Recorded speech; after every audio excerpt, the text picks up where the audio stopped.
Assalamualaikum warahmatullahi wabarakatuh. Nama saya Thalita Rizky Alatasi Putra Effendi dari kelas H, NIM 509.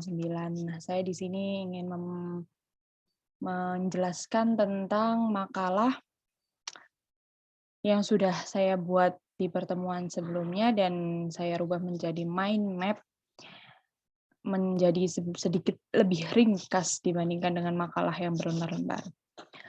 Dan saya akan menjelaskan tentang transaksi elektronik melalui Shopee yang ditinjau dari segi hukumnya. Untuk yang pertama yakni latar belakang. Latar belakang yang saya gunakan di sini, perkembangan teknologi informasi yang sedemikian cepatnya telah membawa dunia memasuki era baru yang lebih cepat dari yang pernah dibayangkan sebelumnya. Setidak-tidaknya ada 4 era penting sejak ditemukannya komputer sebagai alat pengolah data sampai dengan era internet di mana komputer menjadi senjata utama dalam berkompetensi. Penggabungan antara teknologi komputer dengan telekomunikasi telah menghasilkan suatu revolusi di bidang sistem informasi. Jumlah pengguna internet sebesar 83,7 juta pengguna dan diramalkan akan terus bertambah setiap tahunnya.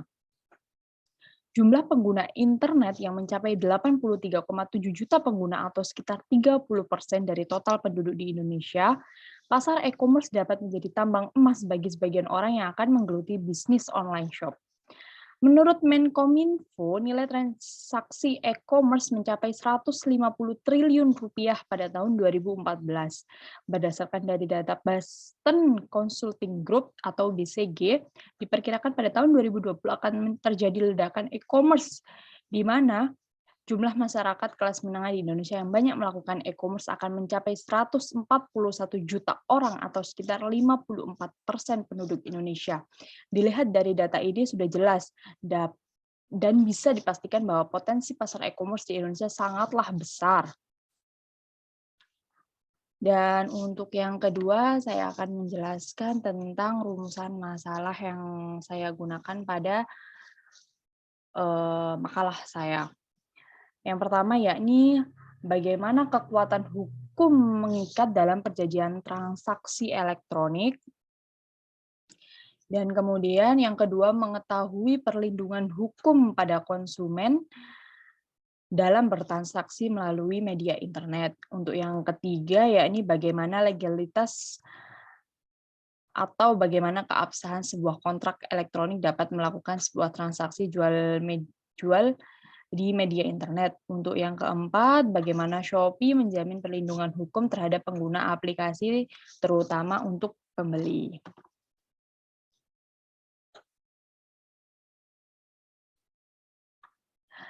Untuk tujuan penelitiannya sendiri yakni untuk mengetahui kekuatan mengikat dalam perjanjian elektronik, untuk yang kedua mengetahui perlindungan hukum terhadap konsumen dalam bertransaksi melalui media internet, untuk yang ketiga mengetahui bagaimana keabsahan sebuah kontrak elektronik dalam melakukan sebuah transaksi jual di media elektronik, dan yang keempat mengetahui bagaimana Shopee menjamin perlindungan hukum.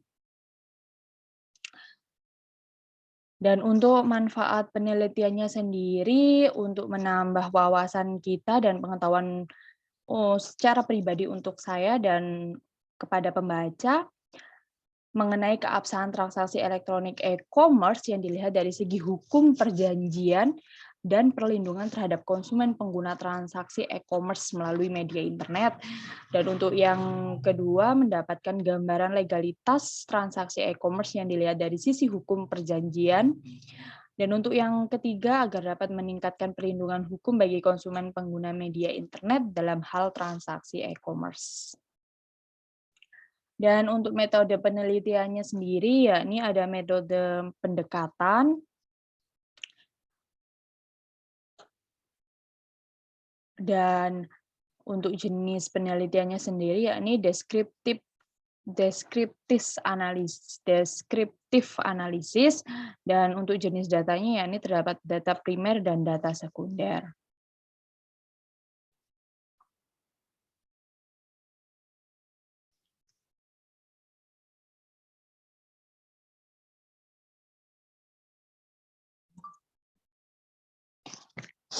Untuk yang berikutnya yakni bab 2 atau pembahasan. Yang pertama ada pengertian perlindungan hukum. Pengertian perlindungan hukum secara umum adalah suatu perlindungan yang diberikan terhadap subjek hukum dalam bentuk perangkat hukum baik yang bersifat preventif maupun yang bersifat represif. Menurut Sajito Roharjo, perlindungan hukum adalah adanya upaya melindungi kepentingan seseorang yang dengan cara mengalokasikan suatu hak asasi manusia, kekuasaan kepadanya untuk bertindak dalam rangka kepentingan tersebut. Suatu perlindungan dapat dikatakan sebagai perlindungan hukum apabila mengandung unsur-unsur sebagai berikut. Yang pertama adanya pengayoman dari pemerintah terhadap warganya, yang kedua jaminan kepastian hukum, yang ketiga berkaitan dengan hak-hak warga negara, dan untuk yang keempat adanya sanksi hukuman bagi pihak yang melanggarnya. Dan untuk secara konseptual, perlindungan hukum yang diberikan bagi warga rakyat Indonesia merupakan implementasi atas prinsip pengakuan dan perlindungan terhadap harkat dan martabat manusia yang bersumber pada Pancasila dan prinsip negara hukum yang berdasarkan Pancasila. Untuk yang kedua, yakni sumber-sumber dari hukum konsumen. Yang pertama ada Undang-Undang Dasar dan Ketetapan MPR.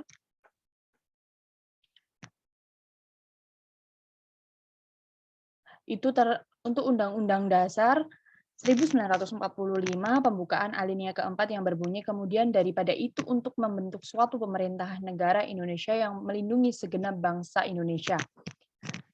Umumnya sampai saat ini orang bertumpu pada kata segenap bangsa sehingga ia diambil sebagai asas tentang persatuan seluruh bangsa Indonesia atau asas persatuan bangsa. Akan tetapi di samping itu dari kata melindungi menurut AZ Nasution di dalamnya terkandung pula asas perlindungan hukum bagi segenap bangsa tersebut. Perlindungan hukum pada segenap bangsa itu tentulah bagi segenap bangsa tanpa terkecuali. Dan landasan hukum lainnya terdapat pada ketentuan termuat dalam pasal 27 ayat 2 Undang-Undang Dasar 1945 yang berbunyi tiap warga negara berhak atas penghidupan yang layak bagi kemanusiaan. Sesungguhnya apabila kehidupan seseorang tergantung atau digantung oleh pihak lain, maka alat-alat negara akan turun tangan, baik diminta ataupun tidak, untuk melindungi dan atau mencegah terjadinya gangguan tersebut. Untuk yang kedua, yakni hukum konsumen dalam hukum perdata.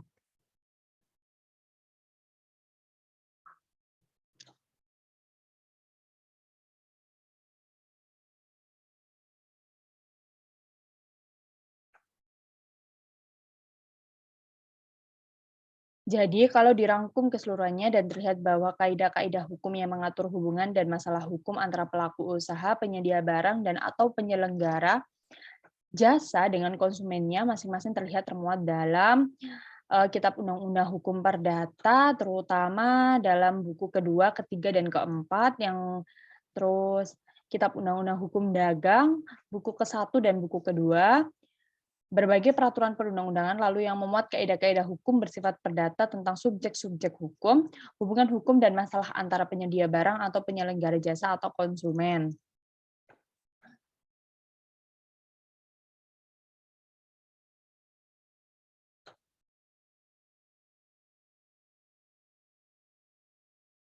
Beberapa di antara Undang-Undang Meteorologi Legal, Undang-Undang Nomor 2 Tahun 1981, Undang-Undang tentang Lingkungan Hidup, Nomor 4 1982, dan lain-lain. Dan untuk hukum konsumen dalam publik, dengan hukum publik dimaksudkan hukum yang mengatur hubungan antara negara dan alat-alat pelengkapan atau hubungan antara negara dengan perorangan termasuk hukum publik dan terutama dalam kerangka hukum konsumen dan atau hukum perlindungan konsumen adalah hukum administrasi negara, hukum pidana, hukum acara perdata dan atau hukum acara pidana dan hukum internasional khususnya hukum perdata internasional. Yang ketiga ada perlindungan hukum terhadap konsumen dalam transaksi e-commerce. Perlindungan hukum yang timbul dari hak dan kewajiban para pihak dalam melakukan transaksi yang di mana dalam hal tersebut pihak konsumen seharusnya mengetahui bagaimana haknya sebagai konsumen yang tertuang pada pasal 4 Undang-Undang Perlindungan Konsumen yang hak-hak daripada konsumen sebagai berikut.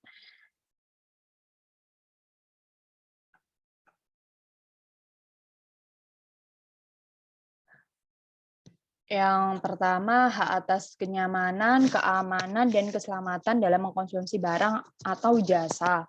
Yang kedua, hak untuk memilih barang dan atau jasa serta mendapatkan barang atau jasa tersebut sesuai dengan nilai tukar dan kondisi serta jaminan yang dijanjikan. Yang ketiga, hak atas informasi yang benar, jelas, jujur mengenai kondisi dan jaminan barang atau jasa tersebut.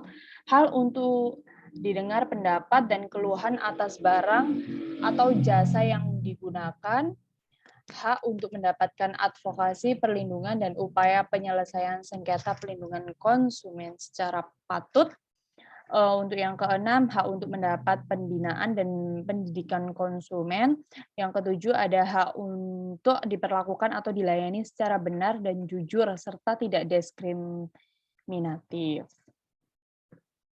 Yang kedelapan, hak untuk mendapatkan kompensasi ganti rugi atau penggantian apabila barang jasa yang diterima tidak sesuai dengan perjanjian atau tidak sebagaimana mestinya. Dan untuk yang terakhir, hak-hak yang diatur dalam ketentuan peraturan perundang-undangan lainnya.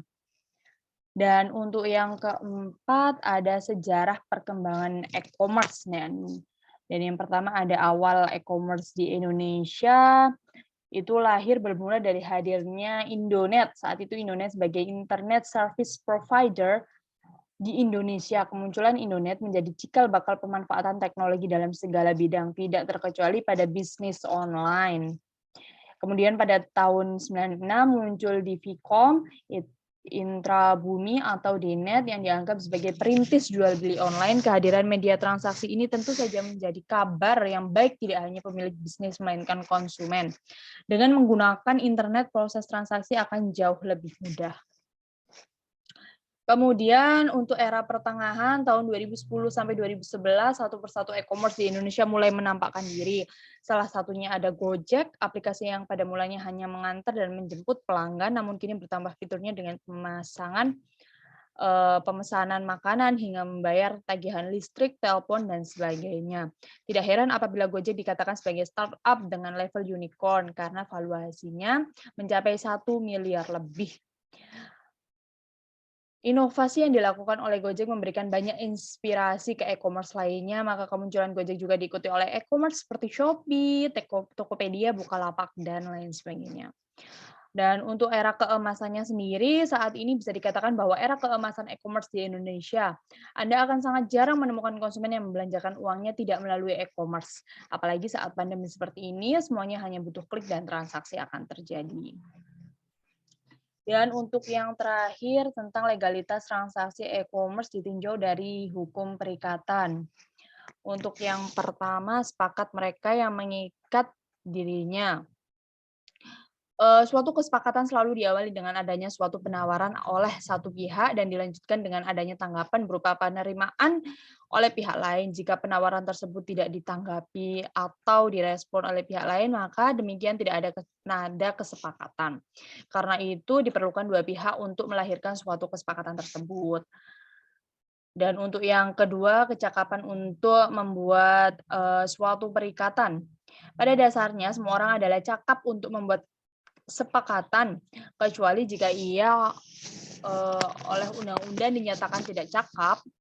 Yang tak cakap menurut undang-undang adalah mereka yang belum dewasa, belum genap 21 tahun, atau mereka yang belum berusia 21 tahun tetapi telah menikah. Dan mereka yang di bawah pengampuan, gila, dungu, mata gelap, lemah akal, dan pemboros.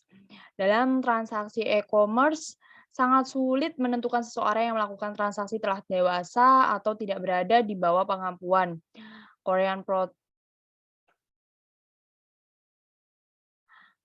Jika ternyata yang melakukan transaksi adalah orang yang tidak cakap, maka pihak yang dirugikan dapat menuntut agar perjanjian tersebut dapat dibatalkan. Dan untuk yang ketiga, sesuatu hal terjadi. Hal tertentu menurut undang-undang adalah prestasi yang menjadi pokok perjanjian yang bersangkutan. Barang yang dimaksudkan dalam perjanjian paling sedikit harus ditentukan jenisnya. Undang-undang tidak mengharuskan barang tersebut sudah ada atau belum di tangan debitur pada saat perjanjian dibuat dan jumlah juga tidak perlu disebutkan asal saja kemudian dapat dihitung atau ditetapkan. Ada barang tertentu yang tidak boleh diperjualbelikan dalam transaksi e-commerce seperti misalnya memperjualbelikan hewan, kemudian ada kendala juga dalam melakukan jual beli melalui e-commerce. Ada barang-barang yang tidak dapat dijualbelikan melalui kesepakatan online seperti jual beli tanah yang mensyaratkan jual beli tanah harus dituangkan dalam akta yaitu akta pejabat pembuat akta tanah atau yang biasa kita temui yaitu PPAT. Untuk yang keempat sendiri, sesuatu sebab yang halal. Sebab yang halal adalah isi dari perjanjian dan bukan sebab dari pihak mengadakan perjanjian. Isi perjanjian tersebut haruslah sesuai dengan undang-undang dan tidak berlawanan dengan kesusilaan baik dan ketertiban umum. Untuk yang kelima, saat terjaminnya perjanjian jual beli. Jual beli dianggap sudah terjadi antara kedua belah pihak seketika setelah mereka mencapai sepakat tentang barang dan harga meskipun barang itu belum diserahkan maupun harganya belum dibayar. Dan yang keenam, isi suatu perjanjian. Suatu persetujuan tidak hanya mengingat apa yang dengan tegas ditentukan di dalamnya, melainkan juga segala sesuatu yang menurut sifat persetujuan dituntut berdasarkan keadilan, kebiasaan, atau undang-undang. Pada pasal 1339 Kitab Undang-Undang Hukum Perdata atau KUH Perdata. Syarat-syarat yang selalu diperjanjikan menurut kebiasaan harus dianggap telah termasuk dalam suatu persetujuan, walaupun tidak dengan tegas dimaksudkan di dalamnya. Pasal 1347 KUH Perdata. Untuk yang ketujuh adalah ingkar janji dan ganti rugi. Seorang debitur harus dihukum untuk mengganti biaya kerugian dan bunga apabila ia tidak dapat membuktikan bahwa tidak dilaksanakannya perikatan itu atau tidak tepatnya waktu dalam melaksanakan perikatan tersebut disebabkan oleh suatu yang tidak terduga yang tidak dapat dipertanggungjawabkan kepadanya walaupun tidak ada iktikat buruk kepadanya, yakni pada pasal 1244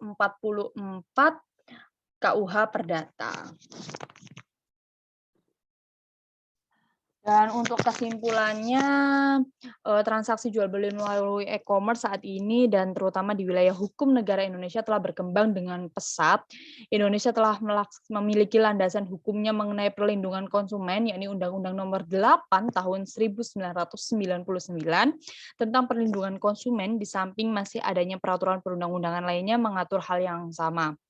Konsumen dalam hal ini harus diberikan berbagai pelindungan khusus yang mana sangat rentan dengan berbagai kemungkinan yang akan merugikan pihak konsumen itu sendiri dari para pelaku usaha yang tidak beretikat baik dalam melakukan transaksi jual beli online. Pemanfaatan perkembangan teknologi informasi di bidang ekonomi menghadirkan banyak perubahan dalam kegiatan perdagangan dewasa ini.